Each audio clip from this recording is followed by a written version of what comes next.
আসসালামু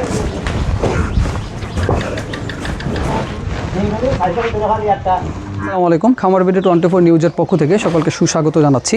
প্রতিবারের ন্যায় এবারও আসন্ন কুরবানি 2026 উপলক্ষে আমরা অবস্থান করছি একজন প্রান্তিক কৃষকের বাড়িতে।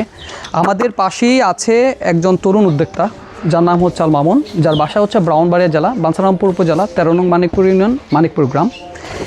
সে দীর্ঘ 4 বছর ধরে এই গরুটিকে লালন পালন করে আসছে এবং দেশীয় খাবার দিয়ে মূলত সেই এই গরুটিকে লালন পালন করছে। তো আমরা সেই প্রান্তিক যেই খামারি আছে তাকে এখন প্রান্তিক খামারি বলা চলে। সে খুব শখ করে এটার সাথে আরও বেশ কিছু গরু আছে সেগুলো লালন পালন করে। তো আমরা মামুনের সাথে একটু পরিচয় হব।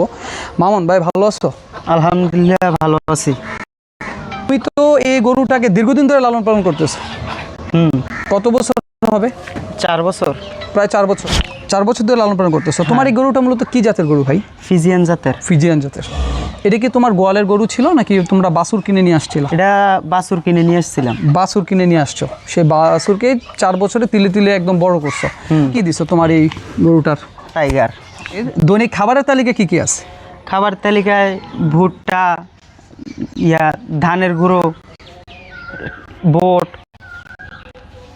ঘাস, এই খাবার। তোমার কৃষি কাজে তুমি যেই জিনিসগুলো উৎপাদন করো ওইগুলি খাওয়াচ্ছ। তুমি কি একটা হিসাব করছো যে তোমার এই যে টাইগারের পিছনে দৈনিক তোমার খাবারের তালিকাটা কেমন যাচ্ছে বা কয় টাকার খাবার যাচ্ছে? দৈনিক 700 থেকে 800 টাকা খাবার যাচ্ছে।